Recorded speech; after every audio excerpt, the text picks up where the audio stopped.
Bom dia, meus amores. Hoje nós iniciamos mais uma aula de geografia e nós vamos revisar, o conteúdo que vocês já fizeram atividades, que vocês já tiveram algumas aulas explicativas com aulas do YouTube e hoje nós vamos revisar esse conteúdo, certo?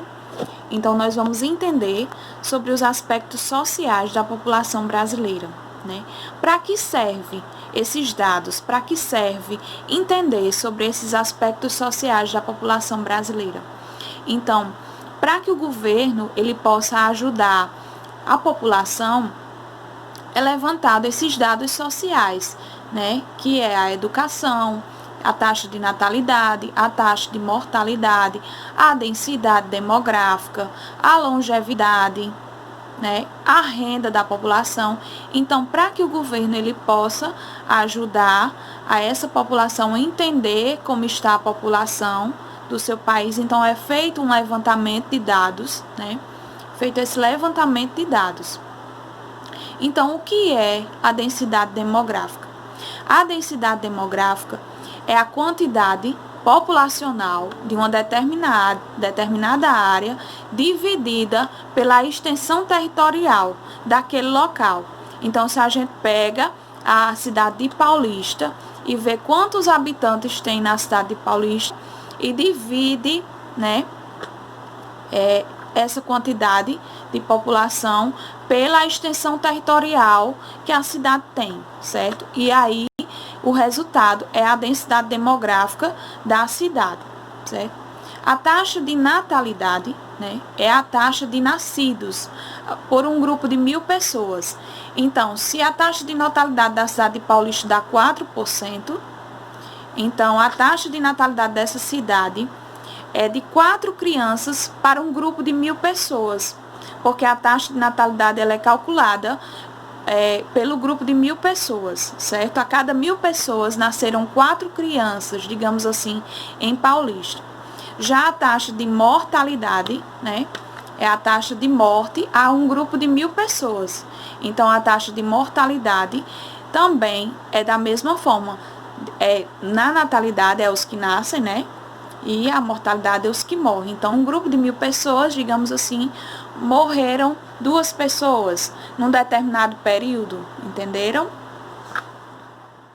Na página 70 do livro didático de vocês, tem um tipo de gráfico que é chamado pirâmide etária, E o que é uma pirâmide etária? É um gráfico que ela traz dados da população feminina e masculina de um determinado país, de uma determinada cidade, de uma determinada região, certo? Então, como é que a gente pode interpretar, os dados de uma pirâmide etária? Se a base da pirâmide é larga e o topo ele é fino, então indica que existe uma alta taxa de natalidade, e a longevidade de vida é curta. Então, as pessoas não vivem muito, e existe uma alta taxa de natalidade. Se o meio da pirâmide ele é largo, então indica que existe uma alta população, um grande número de jovens e de adultos nessa população. Então, do mesmo jeito ao contrário, se a base da pirâmide é estreito, então a taxa de natalidade desse lugar é pequena, então, consequentemente, o meio da pirâmide ele vai ser largo, porque existe um grande número de adultos, Então, na base da pirâmide do Brasil, em 1980, observando na página 70 do livro didático de vocês, então a gente percebe, em 1980, que a taxa de natalidade era bastante alta, e que a longevidade de vida era pequena, porque o topo da pirâmide ele é estreito. Já em 2017, esses dados, eles mudam. Então, a base da pirâmide ela fica mais estreita, e o topo da pirâmide vai se alargando. Então, indica o quê? Que o número da natalidade, que a taxa de natalidade, a taxa de nascidos, ela vem diminuindo, vem, consequentemente, tendo uma melhor qualidade de vida, que ocasiona uma longevidade maior. Então, esses dados, eles indicam muito sobre o país, né? Se a longevidade de vida da população é pequena, então indica que a saúde, né, ela ainda é precária, e a qualidade de vida ainda é pouca. Então, se a longevidade de vida ela vem aumentando, então indica que a qualidade na saúde, a qualidade de vida, ela também vem melhorando, certo? Uma das formas de analisar a renda da população é calculando o PIB, né? Que é o Produto Interno Bruto, a renda per capita. Como é que é feito esse cálculo, né? É dividida a renda da população, né? É calculado toda a renda da população e dividido por todos. Então, esse dado, ele não é tão real assim, porque existe uma grande população, né, vivendo com pouco, e existe uma grande concentração de renda, né, na mão de poucos. Então, à medida que é feito esse cálculo total da renda da população e dividido por todos, isso não vai indicar, né, a pobreza daquela população, porque existe uma disparidade aí, né? Existe uma grande população vivendo com pouco e existe uma pequena população com uma grande concentração de renda, certo? Então, o cálculo da renda per capita, o cálculo do PIB, ele não é tão real para indicar, né? Para indicar a renda daquela população, certo, pessoal? Então, o cálculo do PIB, ele não traduz, né, a pobreza daquela população. Ele não traz dados, digamos assim, reais sobre a pobreza, sobre a renda daquela determinada população de uma cidade, de um país, certo? Porque existe, né, uma disparidade, existe um grande número de pessoas vivendo com pouco e existe uma grande concentração de renda na mão de poucos. Então, ao analisar, né, a renda, a situação do Brasil, existe 6,5% da população brasileira, de acordo com o levantamento do IBGE que foi feito em 2016. Existe 6,5% da 6,5%, né, da população brasileira que está numa situação de extrema pobreza. Né? Extrema pobreza são pessoas que elas não têm condições de ter nem o básico. Isso tem aumentado, né, de 2016 para cá. Por quê? Pela falta de emprego, pela diminuição dos benefícios sociais, né, que ajudam a diminuir essa extrema pobreza.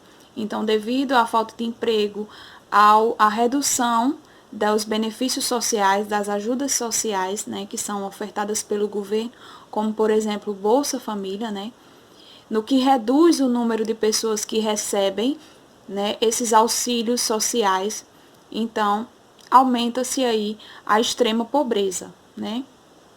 Então, no Brasil, né, as regiões que têm um maior número de pessoas vivendo em situação de extrema pobreza é no norte e no nordeste.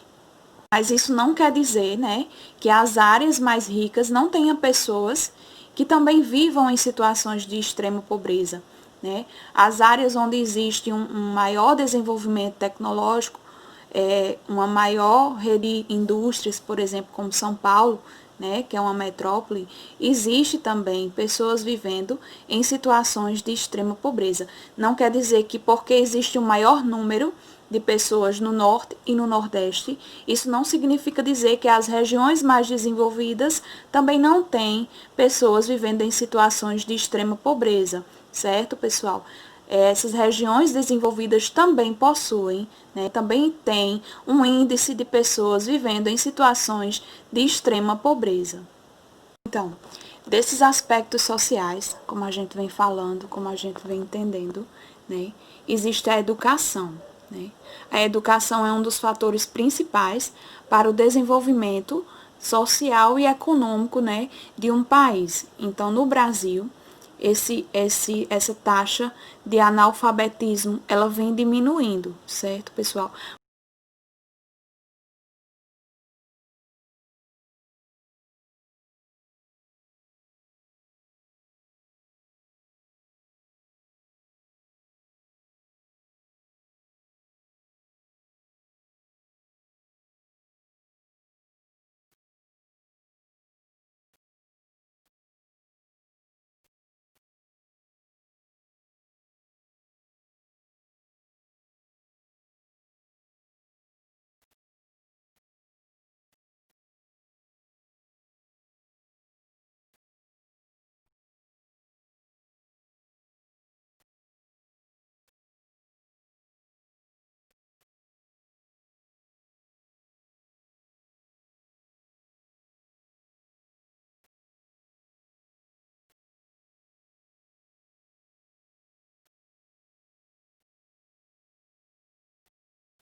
da população brasileira, ela aumentou nas últimas décadas, isso graças a uma diminuição da taxa de mortalidade infantil e uma melhora na qualidade de vida, certo? Isso faz com que as pessoas elas alcancem, né, um maior período de vida, uma longevidade, certo? Melhora na qualidade da saúde, diminuição da mortalidade infantil e a melhora na qualidade de vida faz com que a população ela tenha uma maior longevidade.